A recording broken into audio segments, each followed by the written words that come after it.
Baik,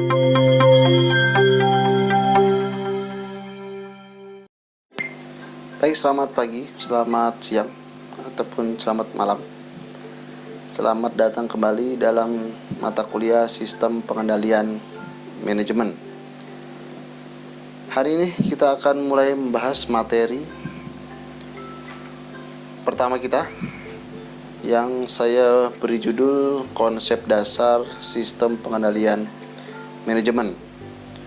Jadi materi kali ini adalah materi pengantar yang akan memberi pengetahuan awal kepada Anda sekalian mengenai apa sebetulnya sistem pengendalian manajemen, atau apa yang dimaksud dengan sistem pengendalian manajemen. Pembahasan kali ini kita akan awali dengan membahas pengertian dari sistem pengendalian manajemen. Dan sebelum itu kita bahas satu persatu mengenai pengertian sistem, pengertian dari pengendalian, serta pengertian dari manajemen itu sendiri. Sehingga di akhir pertemuan hari ini kita bisa menarik kesimpulan apa sebetulnya yang dimaksud dengan sistem pengendalian manajemen. Dan harapannya adalah Anda sekalian sudah mulai bisa membedakan antara sistem pengendalian manajemen dengan sistem pengendalian yang lain yang ada di dalam suatu organisasi. Baik, kita mulai dari sistem itu sendiri. Ya, sistem sebetulnya banyak sekali diartikan oleh berbagai ahli, ya, dari berbagai macam tafsiran juga berbeda. Tapi intinya secara garis besar sistem itu saya artikan sebagai sebuah prosedur. Ya, jadi prosedur untuk melaksanakan serangkaian aktivitas, ya, yang biasanya dilaksanakan secara berulang. Jadi artinya ada suatu panduan bagi kita untuk melaksanakan suatu aktivitas secara berulang. Seperti contohnya perkuliahan ini, ya. Anda kan melakukan perkuliahan secara berulang, itu ada sistemnya, ada prosedurnya. Setiap hari sudah ada jadwalnya, ya, sudah ada aturan mainnya, masuk jam berapa, pulang jam berapa, harus absen dan seterusnya. Yaitu sistem. Ya, jadi sebuah prosedur. Nah, biasanya, ya, di sesuatu hal bisa dikatakan menjadi sebuah sistem itu mempunyai atau memenuhi beberapa karakteristik. Yang pertama, runtut. Jadi prosedur itu urut, ya, dari mulai kalian masuk ke Google Classroom, kemudian absen, kemudian mengerjakan tugas, mengerjakan ujian dan seterusnya. Jadi runtut, urutannya jelas dari A sampai B, B ke C dan seterusnya. Ya, kemudian berpola. Berpola itu artinya ya ada bentuknya, ada urutannya, ya tadi ya, ada alurnya, jelas kemana. Kemudian bisa juga terkoordinasi. Terkoordinasi artinya ada komunikasi yang baik, ya, antara satu dengan yang lainnya. Kemudian juga terdiri dari beberapa langkah, ya, yang tadi ya hampir sama seperti penjelasan tadi bahwa sistem ini runtut, ya, artinya urut dari A sampai Z-nya. Nah, sistem itu sendiri biasanya dibedakan menjadi dua hal. Yang pertama adalah sistem formal, yang kedua tentu sistem informal. Sistem formal seperti dengan asal katanya, ya, kita bisa simpulkan bahwa sistem ini adalah sebuah prosedur yang memang memiliki struktur dan pola yang jelas. Ya, jadi artinya urutannya jelas, kebijakan dan prosedurnya juga jelas, dan tentu saja harus diikuti oleh semua anggota organisasi tanpa terkecuali. Ya, sistem perkuliahan kita ini adalah salah satu contoh sistem formal. Sistem ini berlaku untuk semua mahasiswa, ya, tanpa terkecuali. ya, tanpa membedakan laki-laki perempuan, ya, IP-nya 1 2 3 4 tidak ada, ya, sama, semuanya sama, tugasnya sama, aturan mainnya sama, ya, pembagian nilainya juga, komponen penilaiannya sama, ya. Itu sistem formal. Lalu lawannya tentu yang kedua adalah sistem informal. Ya, sistem informal ini lawan dari sistem formal tentunya, ya. Jika tadi sistem formal itu mempunyai struktur yang jelas, ya, ada prosedur dan kebijakan yang jelas, ya. Kalau sistem informal tentu kebalikannya. Biasanya ini berdimensi pribadi. Artinya hubungan pribadi antara satu dengan yang lainnya. Nah, sistem informal ini biasanya tidak sama antara satu dengan yang lainnya. Artinya kadang-kadang di dalam perkuliahan juga ada diterapkan sistem informal. Artinya antara dosen dengan kelas A, dosen dengan kelas B mungkin saja mempunyai sistem informal tersendiri yang membedakan antara kelas 1 dengan kelas yang lain karena ada hubungan pribadi, ya, antara satu dengan yang lainnya. Nah, biasanya dalam suatu organisasi itu mengandung dua sistem ini. Ada juga sistem formal, ada juga sistem informalnya. Oke, kita lanjut ke pengendalian. Nah, pengendalian ini, ya, bisa kita ibaratkan sebagai pembatas. Kalau kita berjalan di jalan raya, itu ada pembatas jalan antara lajur kanan dan lajur kiri. Nah, itu yang membuat kita berkendara tetap pada tempatnya. Ya, sama seperti sistem pengendalian ini. Pengendalian ini semacam pembatas, ya, supaya kita, manusia-manusia yang ada dalam organisasi tersebut, tidak berjalan keluar dari apa yang menjadi sebuah sistem di dalam organisasi tersebut. Artinya hal-hal yang bisa memastikan kita, ya, sejalan dengan tujuan organisasi, itu pengendalian. Nah, dalam pengendalian sendiri itu terdapat 4 elemen yang pasti terlibat di dalamnya, di dalam sebuah proses pengendalian. Yang pertama, detektor atau sensor. Nah, detektor atau sensor ini, ya, adalah sebuah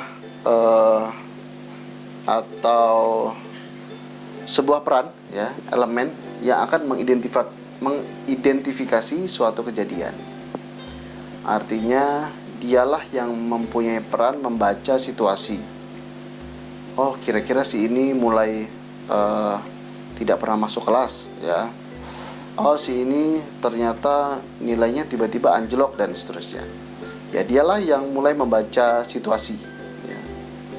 Apakah proses yang berjalan masih sesuai dengan yang seharusnya, atau ternyata ada penyimpangan-penyimpangan. Nah, itu dibaca oleh si detektor ini. Lalu yang kedua ada asesor atau penilai. Jadi informasi yang didapat dari si detektor tadi akan dibaca oleh penilai. Jadi informasi ini bersifat positif atau negatif. Apa yang harus kita lakukan? Nah, itu penilai yang akan menentukan. Kalau negatif harus bagaimana, kalau positif harus bagaimana. Nah, itu penilai yang akan memberikan petunjuk berikutnya. Kemudian ada efektor atau pelaksana. Nah, jadi saran tindakan yang diberikan oleh penilai tadi dilaksanakan oleh si efektor ini. Apakah akan ada perbaikan atau ada teguran atau ada sanksi dan seterusnya, ya. Itu nanti akan dilaksanakan oleh si efektor atau pelaksana. Lalu yang terakhir ada jaringan komunikasi. Jaringan komunikasi inilah, ya, yang menghubungkan antara detektor, asesor, dan efektor.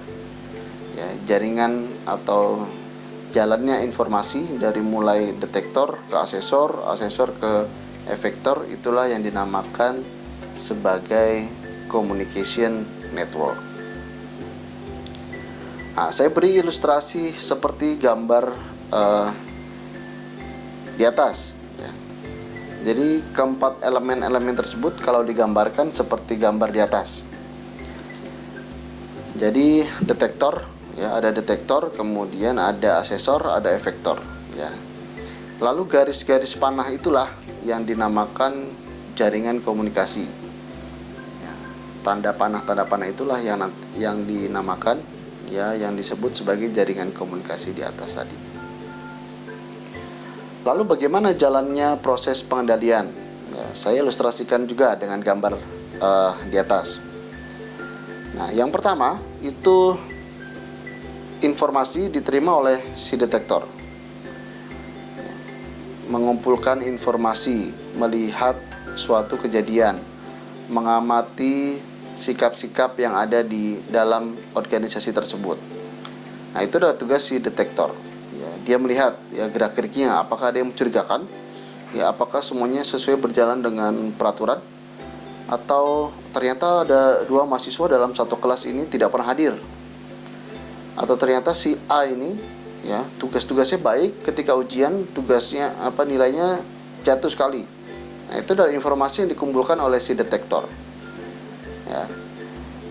Lalu dari informasi yang diterima detektor tersebut dibawa atau dinilai oleh si asesor, ya, di tahap kedua ini. Ya, jadi asesor ini akan menilai, ya, dan membandingkan apakah informasi yang diberikan si detektor ini sesuai dengan standar yang ada atau tidak, atau melenceng. Ya, itu yang akan dilakukan oleh si penilai. Apakah kejadian-kejadian ini masih sesuai standar atau tidak? Ya, itu yang akan dilakukan oleh penilai. Nah, lalu setelah diterima oleh penilai, kemudian akan diberikan saran-saran tindakan. Ya, mohon maaf. Saran-saran tindakan itu nantilah yang akan ditangkap oleh si efektor atau si pelaksana, yang kemudian nanti akan dilaksanakan.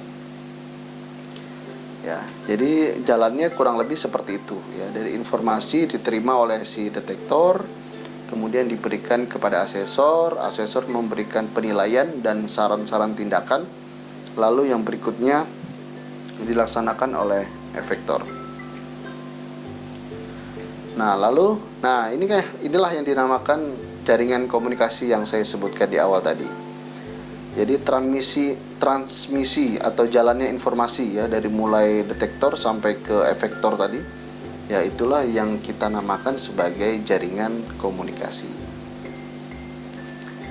Baik, lanjut ke pengertian berikutnya tentang manajemen. Manajemen ini pengertiannya jauh lebih kompleks lagi, ya. Banyak sekali pengertian tentang manajemen, tergantung dari sudut pandang yang kita gunakan. Bisa kita artikan sebagai sebuah ilmu, bisa kita artikan sebagai sebuah seni, bisa juga kita artikan seperti saat ini, ya. Saat ini saya mengartikan manajemen sebagai pimpinan dari organisasi, artinya bagian tertentu dari sebuah struktur organisasi. Ya, jika kalian pernah melihat, ya, struktur organisasi dari atas sampai paling bawah. Nah, bagian tertentu itulah yang kita namakan sebagai pihak manajemen dari sebuah organisasi. Ya, jadi sudut pandang inilah yang akan kita gunakan dalam mata kuliah ini. Manajemen dalam artian ini adalah pihak-pihak tertentu, ya, dalam suatu organisasi. Nah, organisasi saya lampirkan sedikit, ya. Arti dari organisasi itu adalah sekelompok orang yang bekerja bersama-sama, ya, untuk tujuan yang sama. Ya, kalau orang bekerja sama tapi tujuannya berbeda-beda, tidak bisa dikatakan sebagai organisasi.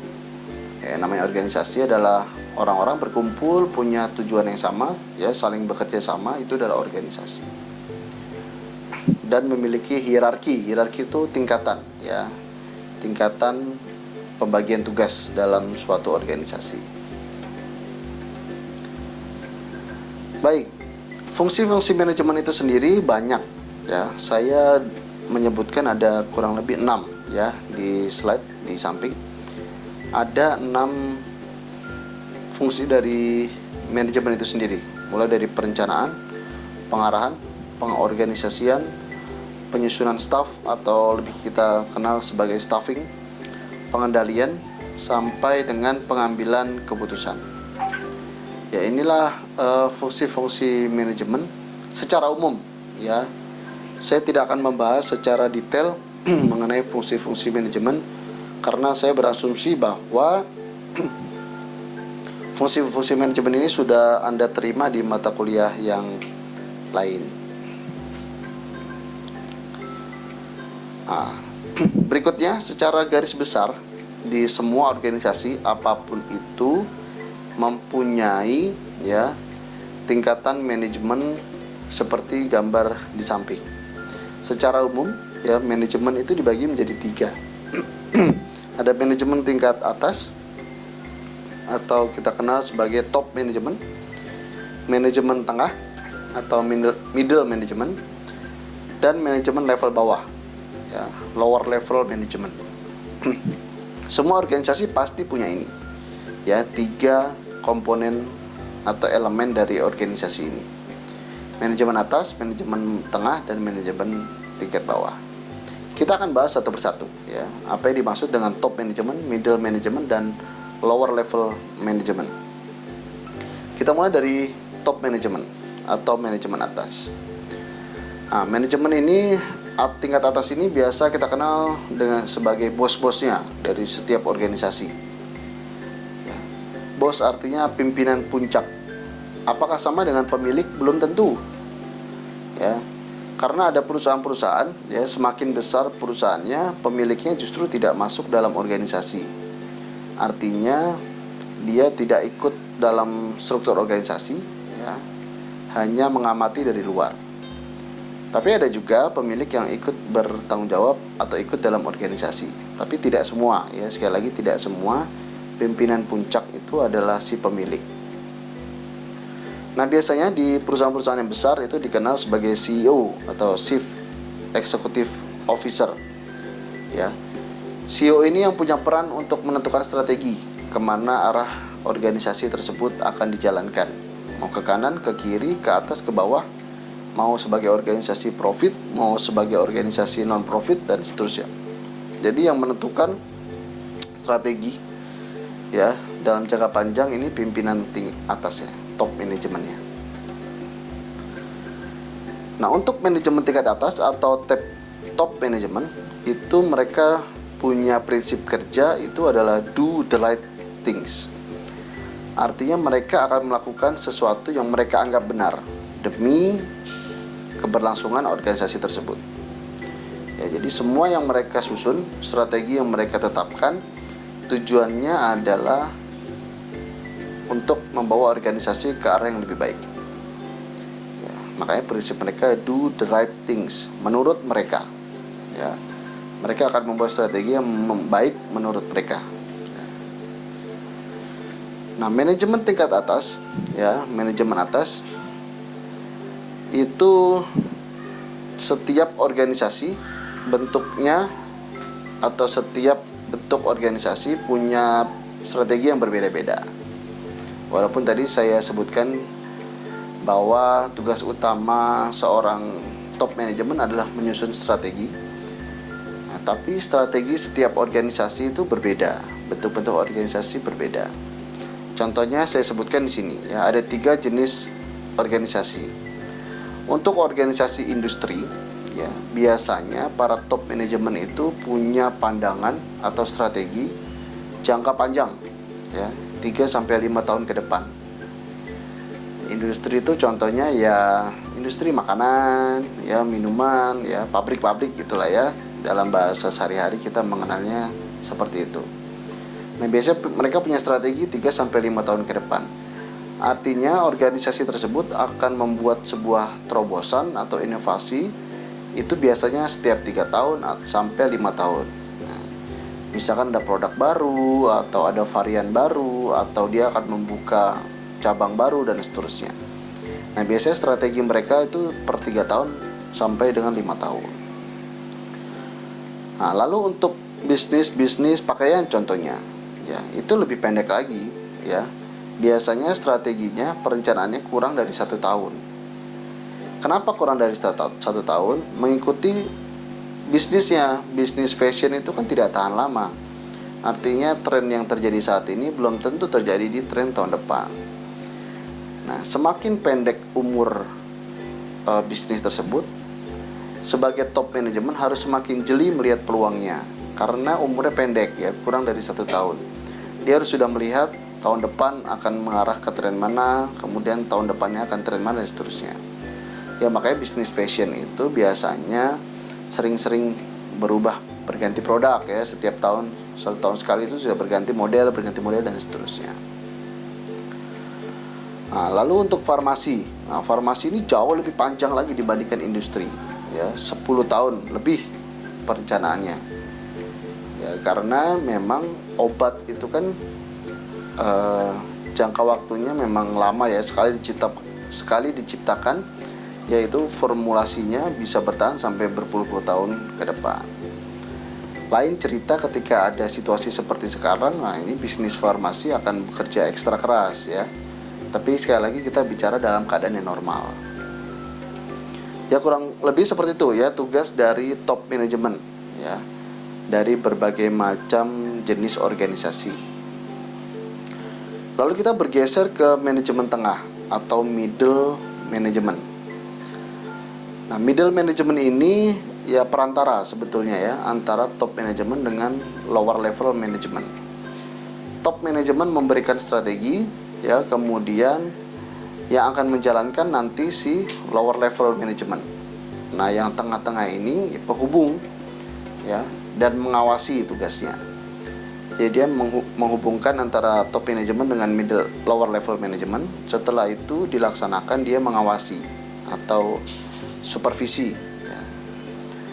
Nah, selain itu juga dia mengkoordinasikan apa yang sudah diberikan oleh bos besar di atas, diberikan kepada manajemen tingkat bawah untuk dilaksanakan. Nah, biasanya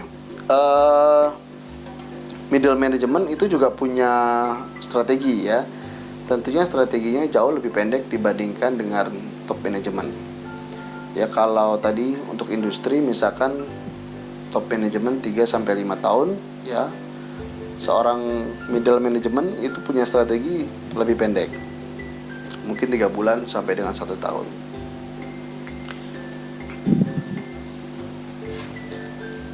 Lalu kita bergeser ke lower level management yang terakhir. Nah, lower level management ini itu adalah orang-orang yang bertugas sebagai pelaksana. Pelaksana dari apa? Dari strategi yang sudah ditetapkan oleh si bos tadi di top management. Jadi dia akan melaksanakan.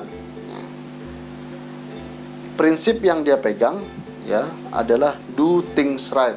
Ya, kalau tadi do the right things, top management. Kalau lower level management itu do things right, ya, atau bisa kita katakan, ya, melaksanakan tugas tepat waktu, ya, fokus untuk menyelesaikan tugas saat ini, ya. Artinya prinsip lower level management ini adalah mengerjakan sesuatu, ya, secara benar. Secara benar itu menurut apa? Ya, menurut strategi yang sudah ditetapkan oleh si top management. Lower level ini sudah tidak lagi memikirkan mau ke kanan atau ke kiri, tapi tinggal mengikuti saja. Kalau sudah diarahkan ke kanan, ya dia harus bergerak ke kanan. Kalau ke kiri, ya berarti mereka harus bergerak ke kiri. Ya, itu adalah prinsip dari lower level management. Ya, setelah kita membahas, ya, beberapa pengertian di atas, ya, kita bisa sedikit menyimpulkan dalam materi ini bahwa organisasi itu seperti halnya piramid atau segitiga, ya, tadi saya gambarkan di atas. Orang-orang yang berada di posisi puncak, ya, akan bisa melihat secara jelas ke bawah. Makanya kalau piramida itu kan semakin ke atas semakin sempit, tapi semakin tinggi. Orangnya semakin sedikit, ya, tapi dia posisinya tinggi dalam artian dia bisa melihat gambaran keseluruhan dari organisasi, keseluruhan organisasi yang dia pimpin. Ya, semakin ke bawah otomatis pandangannya juga semakin sempit. Semakin bawah ya, mereka tidak memikirkan strategi secara luas lagi, tapi hanya memikirkan bagaimana fungsi pekerjaannya saja. Kalau dia bekerja di bagian marketing, ya dia hanya memikirkan marketing. Kalau produksi, hanya memikirkan produksi. Tapi kalau top management, dia akan memikirkan semuanya, melihat semuanya dari sisi keuangan, produksi, sumber daya manusia, pemasaran, dan seterusnya. Ya, kurang lebih seperti itu yang kita bahas pada hari ini.